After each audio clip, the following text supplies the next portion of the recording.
앞서 제가 잠깐 짚어봤다시피 앞서 미국의 트럼프 대통령은 겉으로는 이란을 다 무력화했다고 했지만 속내는 마치 꼬인 실타래처럼 좀처럼 이란 전쟁에서 돌파구를 찾지 못하는 것 같습니다. 그래서 그런지 되레 이 미국의 대이란 공습이 더 강도를 높이는 것 같죠? 제 옆에 국제부 이현영 기자 나와 있습니다. 어서 오십시오. 일단 이현영 기자와 전황을 살펴보기 전에 잠시만요. 속보가 들어왔는데 만나보겠습니다. 이스라엘의 국방장관에 따르면 이란의 정보장관도 제거했다. 이런 조금 전 속보가 들어와 있습니다. 제가 어제 이 시간에 하메네이의 최측근 2인자 라리자니도 제거가 됐다. 그리고 내부 통제 핵심 인물 바시지의 총사령관 솔레이마니도 제거됐다. 사망했다는 속보도 전해드렸었는데 잠시만요. 속보를 제가 좀 더 읽어봐야 될 것 같은데 지금 이렇게 되면 사망. 지금 뭐 아들 모즈타바 정도 그리고 페제시키안 대통령 정도만 남은 셈인데 지금 나왔던 속보를 제가 한번 다시 부탁드려도 될까요? 예, 감사합니다. 그러니까 이스라엘의 얘기에 따르면 전날 야간 표적 공습으로 이란의 정보부 장관이 사망을 했고 그리고 오늘 추가적인 중대 기습이 있을 것이다. 저 서프라이즈는 이란으로서는 긍정적인 좋은 의미의 서프라이즈 놀라는 게 아니겠죠. 그래서 이스라엘은 이란의 고위 인사에 대한 즉각 제거 전권을 부여하겠다. 예, 일단 지도부 공습까지 예고했습니다. 야, 이게 아까도 말씀드렸듯이 이렇게 되면 지금 남은 지도부가 아들 모즈타바와 그리고 이란의 대통령 정도일 테고요.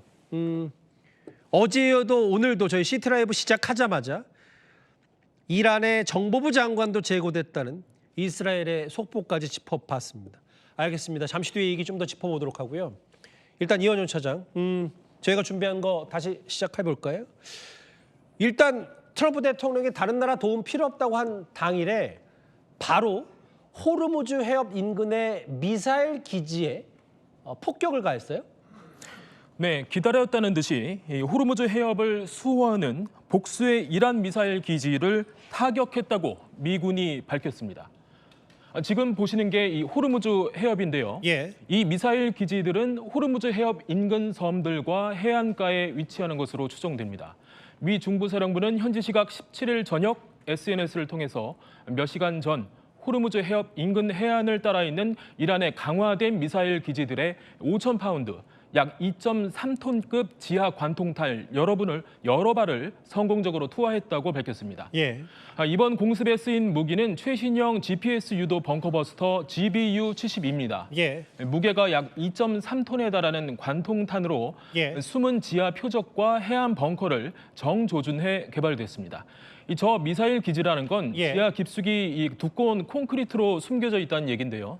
해당 기지들에 배치된 이란의 대함 순항 미사일이 호르무즈 해협을 오가는 국제 선박들의 위협이 되고 있었다는 게 중부사령부의 설명입니다.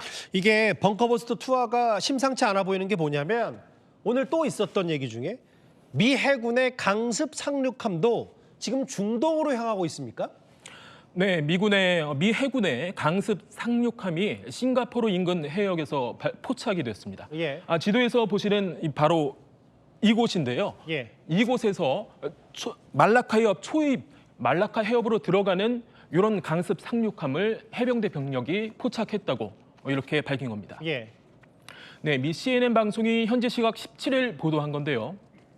군사 전문가들은 트리폴리함이 약 2,200명의 미 해병대원을 태우고 예. 중동을 향하는 것으로 보고 있습니다. 아하. CNN은 이를 항공 추적 데이터로 포착했는데 예. 원래 군함은 신호를 끄고 위치를 노출하지 않지만 해상 교통량이 많은 싱가포르 주변 해역에서 안전하게 운항하려고 일부러 위치를 노출한 것으로 보인다는 설명입니다. 그러면 정리하면 이런 거네요. 지금 위에서는 호르무즈 해협 인근 미사일 기지 때리고 지금 강습 상륙함도 중동으로 향하고 육해에 이어서, 그러니까 하늘과 바다에 이어서 육지까지, 지상전까지 임박했다는 미국 언론 보도도 있던데요.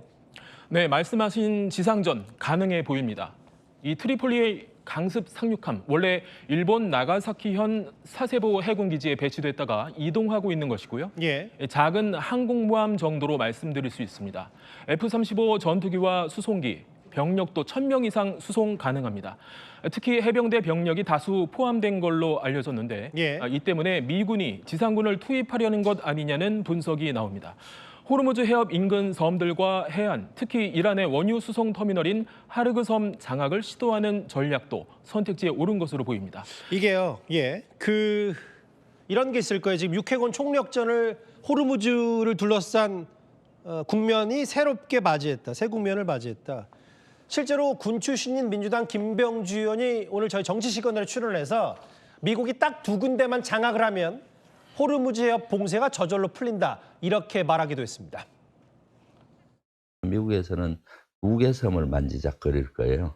그럼 하르그 섬하고 캐슘 섬이라고 있어요. 네. 하르그 섬은 이란의 경제의 목줄을 지는 거고요. 네. 호르무즈 해협에 가장 인접해 있는 큰 섬이 캐슘 섬이에요. 네. 거기를 장악을 하게 되면은 호르무즈 해협의 봉쇄는 저절로 풀리기 때문에 그 2개 섬에 대한 통제력을 갖기 위해서 노력할 걸로 봐요. 저 민주당 김병주 의원의 분석을 좀 더 심도 있게 들여다봐야 될 것이, 그러니까 김 의원 주장은 우리가 익히 알고 있는 하르그 섬이나 캐슘 섬 2곳만 장악하면 미국 뜻대로 된다는 얘기잖아요. 글쎄요, 다소 낙관적인 이야기로 들립니다. 지도 한번 보실까요? 예. 김병주 의원이 말한 2 섬 중 이 캐슘 섬이 호르무즈 해협에서 가장 큰 섬은 맞습니다. 예. 제주도 면적의 80% 남짓 되는 큰 섬이고요. 실제로 캐슘 섬을 장악한다는 건 그 섬만 노려서 될 일이 아니라 해협 인근의 미사일 기지들을 비롯해서 여러 위협 요인들을 제거해야 가능한 얘기로 보입니다. 예. 역시 하르그 섬도 미국이 지상군 투입까지 감행하더라도 바로 이란의 목줄을 쥐는 건 아닙니다. 물론 이란 원유 수출의 90%가 이곳을 통하는 이런 섬 자체가 예. 주요 석유 터미널인 건 맞습니다만 결정적으로 석유 시설을 공격하는 건 넘지 못할 레드라인과 마찬가지거든요. 한마디로 이 선을 넘으면 이란도 중동의 무차별 공격에 나설 가능성이 있고요. 또 향후 이 승전을 하더라도 이란이라는 국가를 경제적으로도 재건할 여지를 남겨야 한다는 점 고려해야 합니다. 그러니까 이제 김병주 의원의 주장을 이현영 기자가 나름대로 분석한 건 설사 그 2 섬을 장악하더라도 그 나중에 뒷감당까지 고려한다면 그렇게 쉬운 일이 아니다. 그런데 이현영 기자, 이게 호르무즈를 만약에라도 그 미군에게 장악을 이란이 당한다고 하면 그럼 아예 그냥 우리도 호르무즈 안 쓰겠다. 아예 호르무즈를 망쳐버리겠다. 이런 전략도 이란에게 있는 것 같더라고요. 그렇습니다. 이란 국회의장 모하마드 바게르 갈리바프가 오늘 SNS에 호르무즈 해협은 전쟁 이전 상태로 돌아가지 않을 것이라고 경고했는데요. 예. 전쟁이 끝나더라도 호르무즈 해협을 오가는 모든 선박에 계속해서 통제권을 행사하겠다는 뜻으로 풀이됩니다. 이란은 호르무즈 해협을 향해 3종류의 전력을 구축하고 있습니다. 기뢰, 모기 함대, 미사일입니다. 크기가 작아서 제거에 상당 시간이 걸리는 기뢰에다 이 벌떼 같은 모기 함대, 여기에 이란이 보유한 것으로 평가받는 초음속 미사일을 쏘면요. 발사부터 도달까지 짧게는 수십 초에서 길어야 2분밖에 걸리지 않거든요. 예. 이처럼 하나의 요새가 돼 유리한 고지를 이란이 점령하고 있습니다. 오늘 미군이 이 미사일 기지들을 성공적으로 타격했다는데 이 전체 미사일 기지들은 얼마나 되고 또 이 가운데 얼마나 무력화됐는지는 공개되지 않았습니다. 예. 일단 저것만 봐도 지금 이란이 얼마나 악에 바쳤는지가 좀 느껴지는데, 전쟁 상황이.